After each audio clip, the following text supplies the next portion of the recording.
morning mga karisbak. Bale, natuloy tayo. Gumising tayo ng 4:30 tapos nag-prepare na tayo.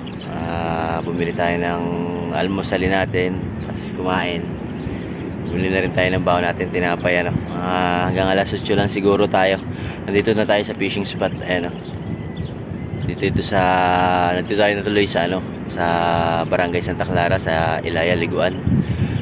Try nating mag-fishing dito at kadadating ko pala nga ay may tumalo na. Sana makahuli tayo kahit paano, para naman yung pangangati na kamay natin ma-enjoy natin yung pag-fishing natin. Bali, nag-set up na rin ako. Ito, sinet up ko na kanina. Pagkadating ko, dala natin si Sunset Soy Light Bolsen. Tsaka gamitan muna natin ang Mino na 5 grams. Ayan. Try natin humagis na dito. Ayan, bali may mga nagja-jogging nga dito. Ayan. Ito yung fishing spot natin.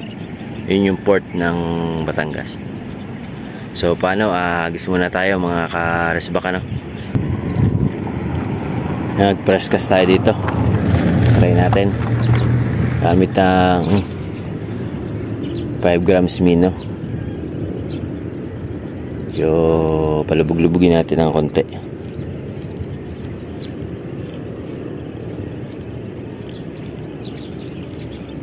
Sabi nung isang namimingwit doon na nakakwento ako kanina, maganda raw dito ang rattler. Siguro try natin din mamaya pag walang kumagat dito sa Mino. Pero Mino muna tayo ngayon.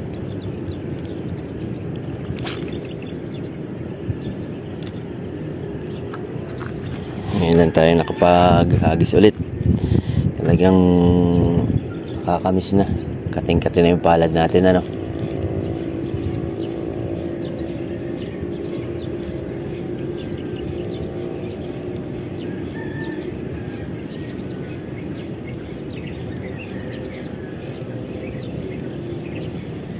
Medyo madilim-dilim pa nga.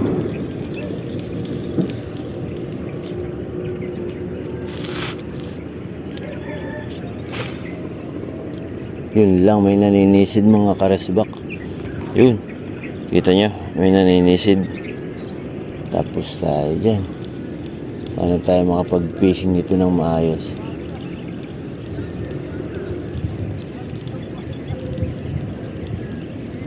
Hindi pala tayo makapag-fishing ng maayos dito kasi may may mamana.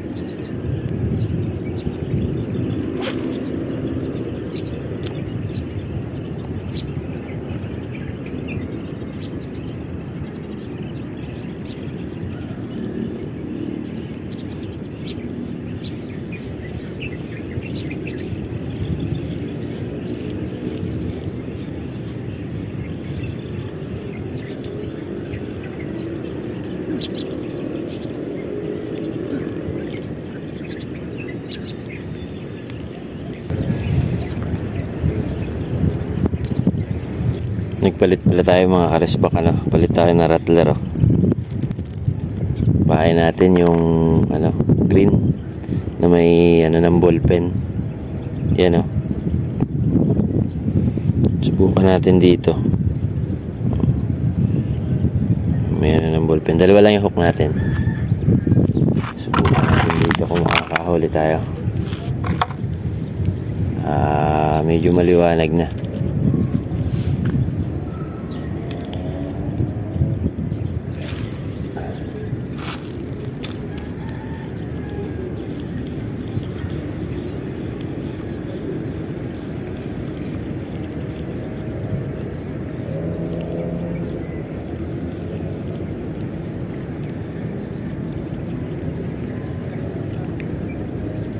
Pahabol naman ang gagawin natin, pahabol.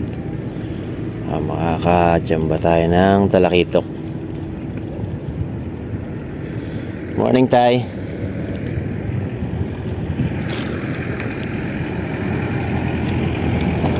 Tatay nagja-jogging ngayon. Nagja-jogging si tatay.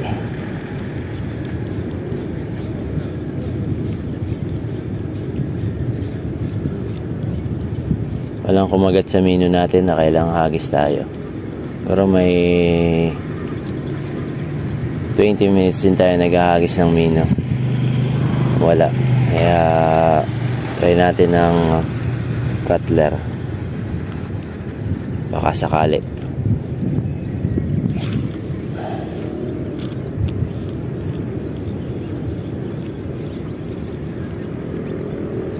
Ika nga ay huwag kang mawawala ng pag-asa. May kakagat din. May namana kasi kanina eh. Uy, may humahabol mga karesbak. May humahabol na maliit na kitok. Hindi lang niya nakagat. Humahabol. Bukan ulit natin doon sa part na yan. Nahabol niya eh.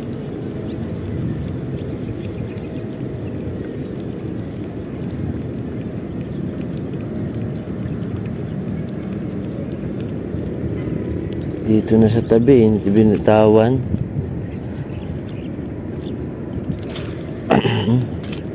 Hindi yung hagis ko ah.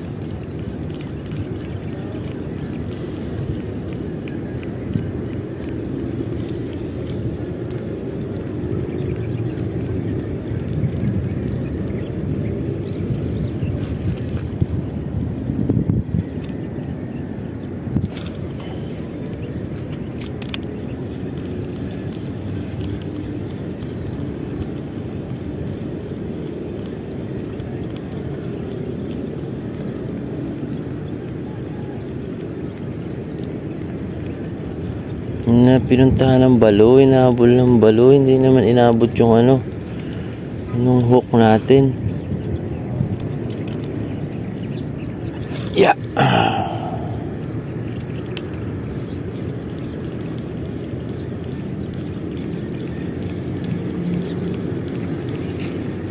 Hinahabol lang mga karesbak. Maliliit yung talakitok. Pinaglalaroan lang nila yung paing ko. Hindi abutin sila ng kawil. Hindi ko alam kung anong klaseng isda ito, pero tingin ko talakitok to na maliliit.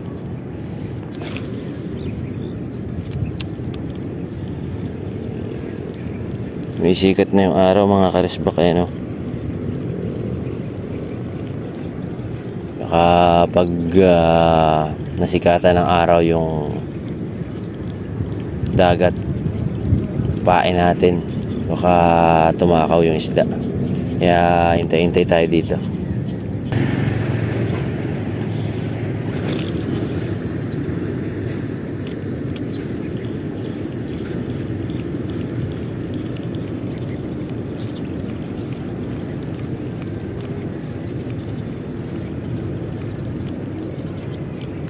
Yun. Wag. Wag. Wag. Wag. Wag. Bali nakahuli tayo mga karesbak. Hindi pala natin na-play na bali. Napindot natin yung cellphone natin. Hindi pala naka-play yung pagkakahuli natin. Ayan o. Oh. Talakitok mga karesbak. Hindi pala naka-play. Napindot ko pala. Akala ko hindi naka-record. Tapos pinindot ko cellphone. Sa Kalumpang wala nang tumbler. Dati ang baha. Tapos ko doon tumbler pa. Sa Kalumpango. Sa Kalumpang may bangka ako doon. Oo. Sayang di natin na video mga karesbak. Kaisa na tayo. Hindi natin na video.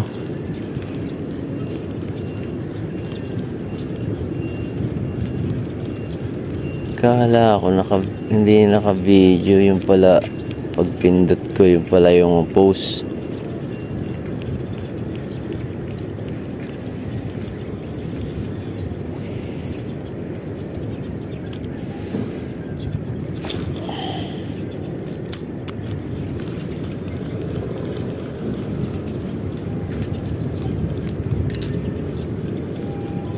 Ang ganda pa naman ng laban mga karesbak.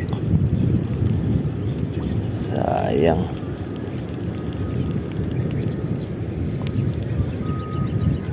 Di pala naka-video.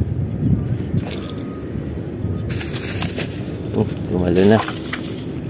Tumalo na yung isda natin mga karesbak. Ito, buhay na buhay po. Lastik, hindi naman pala naka-video yung pagkakaano. Ayun o, talakitok. Sayang. A few moments later. Lumipat muna kami ng pwesto. May kasama na ako dito. Yan, dati ko kasama sa trabaho. Noon napanood nyo yung vlog ko na scaffolding.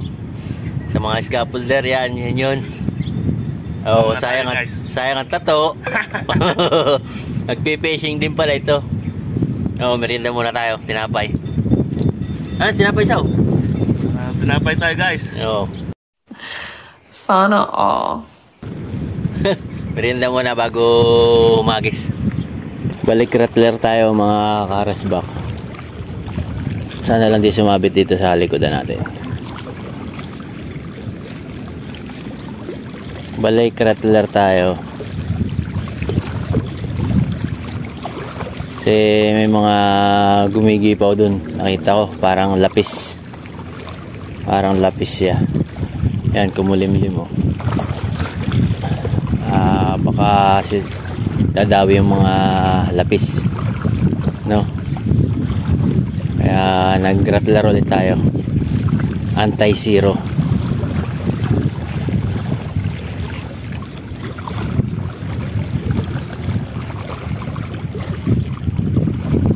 Anti-zero talaga tong rattler na to eh.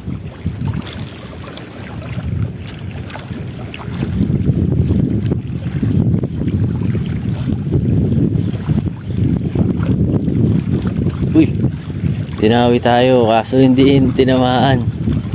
Hindi na tinamaan ng kawil. Pinagat lang yung pain natin.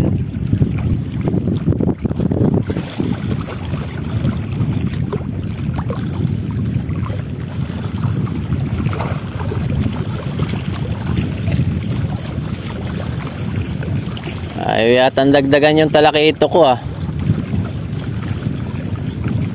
Isa.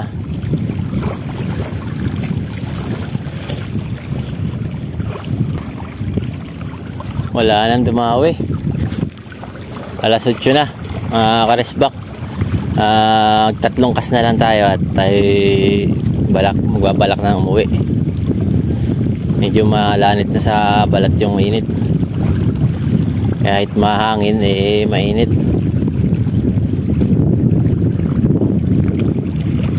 Sayang talaga yung ano natin, hindi ako makamove doon hindi natin na-videoan. Ang ganda pa naman ng laban.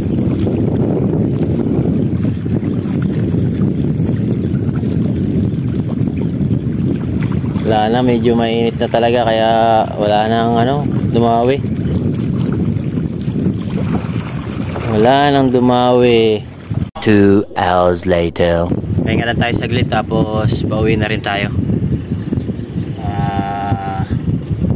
Mag 8:30 na rin. Paano kita-kita na lang tayo sa susunod na video natin mga karesbak. At sana magkaroon ulit tayo ng time na ganito para makapag-fishing dito. Hindi naman tayo binigo, nagkaroon naman tayo ng talakitok na isa talagang pwede na. Ayan nga picture. Okay na yan. Hindi naman tayo na-zero, hindi na masama. Kasi ngayon lang tayo nakapag-fishing dito at binagbigyan tayo ng isang talakitok pa thanks God. Salamat sa karagatan. Yan yung spot natin. Sa mga gustong mag-fishing, rattler yung maganda palang gamitin dito. Gagawa tayo ng rattler pa na bago kasi luma na yung ating rattler. Yung sa biki natin medyo hindi na masyadong makintab kaya gawa tayo ng bago para mas attractive paano hanggang dito na lang mga karesbak at sana i-supportahan yung aking channel, patuloy nyo suportahan at tulungan nyo ako sa paglago ng aking channel tulad na lagi kong ipinakikisuyo sa inyo tulungan nyo sana ako sa paglago ng aking channel at kung hindi pa kayo nakasubscribe pakisubscribe na lang po sana dito sa baba para maging updated kayo at saka pakipindot yung notification bell para maging updated kayo sa aking mga bagong upload at nang matulungan ninyo ako sa paglago ng channel ko. Hanggang dito na lang at kita-kita tayo ulit sa susunod nating upload. Salamat sa panonood.